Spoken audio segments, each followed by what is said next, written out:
Alright, what's going on everyone? Willis here, back again with another Borderlands 3 video. So we've got a sort of update video for you guys today. They just rolled out some hot fixes which are going to go live very soon. And yeah, it's not looking good for our boy Flak. It looks like he's receiving a nerf. But if you guys enjoy the video, make sure to hit with a like. If you want to see more of these update videos, be sure to subscribe to the channel. I'm also running a giveaway this month, guys, for the Diamond edition of Borderlands 3. If you'd like to enter, there'll be a link at the top of the video description. But yeah, let's jump into it. So yeah, we got a lot to go over in this video. Obviously, we're going to be talking about all of the different Vault Hunters. They're getting changes. Each one is getting pretty much nerfed and buffed. Weapons are getting nerfed and buffed. So yeah, let's just go over it and yeah, we'll see how it is. So this week's hotfixes target weapon and enemy balance, player characters, and adjusting the chances of specific unique drops. Billions of guns were fired, and after collecting some data, we wanted to balance some weapon types and weapon manufacturers. These adjustments are intended to even the playing field and increase build diversity for all hunters. Speaking of build diversity, Zane has received a gadget upgrade, and we're excited to see players create more unique builds with him. Many crew challenges, enemies have specific loot drops, but we have received reports that some were not dropping them. We have made some modifications so now that they have increased chances of dropping their unique gear in addition to any other gear they may drop. So if you're not aware, certain bosses have certain loot pools, so it looks like they're increasing this, or I guess turning it on, so we're now able to get these drops. So yeah, let's go over the weapon hotfixes. Let's start off with sniper rifles. They said that sniper rifles deal high damage but felt a little cumbersome to use in certain scenarios. This change will increase their overall damage and increase their usability in more combat engagements. So what they've done is they've increased critical damage by 20% for all snipers. They've also increased the fire rate by 15%.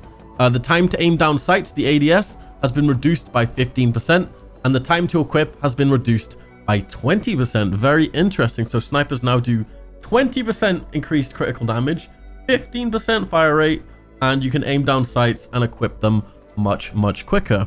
Alrighty, moving on to pistols. So they said Jacob and Torque pistols were outperforming other manufacturers, dealing damage to groups of enemies at a much higher rate than other pistols. This change keeps their identity intact but reduces overall group control. The TDR, DAL, and Children of the Vault pistols have manufacturer penalties that affected their overall damage. Increasing their overall damage will overcome some of the penalties while retaining the unique gameplay style and feel. So what they've done is they've increased damage on all TDR pistols by 15%. They've increased damage on all DAL pistols by 15% as well. They've also increased the damage on all Children of the Vault pistols by 20%. They've reduced damage on Jacob's pistols by 15%, and they've reduced damage on the Torque pistols by 10%. So it looks like Queen's Call and King's Call will be getting a nerf with this update, unfortunately. But yeah, we all know they're pretty much overpowered. It's good to see the other weapons getting some love. So the Mawone manufacturer. So Mawone weapons had reduced overall damage because they applied elemental dots at a rate and damage greatly above other manufacturers. The effect was toned down before launch, but the overall damage was not sufficiently adjusted to compensate for the reduction in elemental dots. We're adding back some of the overall damage and making the weapons faster, so elemental builds can really take advantage of the Mawone weaponry.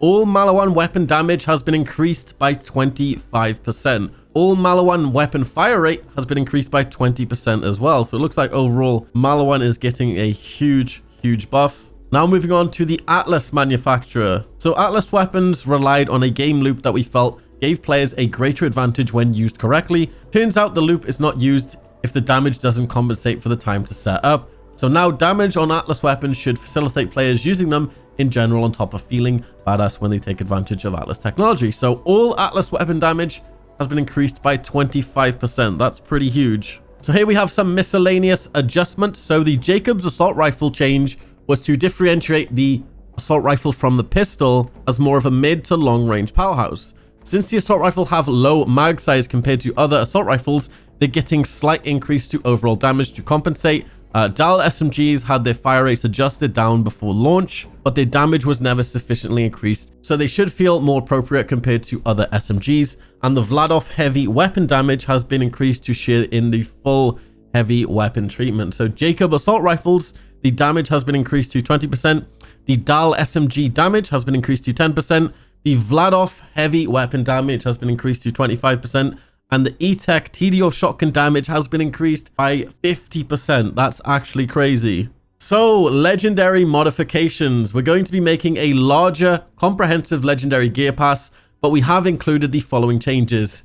The King's and the Queen Call were modified to a lower fire rate. The weapon has a limited burst shot count, so overall feel of the gun isn't dramatically affected. The King's and the Queen Call fire rate have been reduced by 50%. Firestorm and storm-based charge times were reduced to 1 second, down from 2. So rest in peace, our King and Queen's Call hand cannons, pistols, whatever you want to call them. So the Graveward, oh, the good old Graveward. The Graveward's beam attacks did not properly scale based on levels, so at higher levels, the 2 beam attack hardly phased players. Players will now find his attacks to be more lethal now. In addition, Graveward is a very large enemy and too easily susceptible to elemental damage, unlike the other large bosses. The elemental damage on Graveward is now greatly reduced, but to compensate, Graveward's overall health was reduced. So they've nerfed Graveward's health, but he does more damage. Okay, attacks of Graveward now scale based on level, reduced overall health by 20%, increased resistance to elemental damage, elemental chance resistance increased to 70%, elemental resistance increased to 30%, and the elemental dot duration taken reduced by 30%. Alrighty, some more miscellaneous changes. The Hollow Point Guardian rank has been temporarily disabled. We plan on addressing this further in a future patch. I'm pretty sure that was the one that was like killing players if you're too close. The little explosion that happens when you shoot or get a critical shot. Vault Hunters should no longer scream when affected by a dot while shields are active. Vending machines will now be restocked with higher quality items of the day. Adjusted a visual concern on Mawone shotguns with the cryo element. Legendary drops have been balanced throughout the game. True challenge enemies will drop their intended specific loot, and some enemies like Troy and Rampager will be a bit more stingy and no longer drop legendaries every kill. Okie dokie. So here we have some Vault Hunter adjustments, starting off with Zane. Zane's gadgets were great at providing additional utility but lacked impact as players leveled up.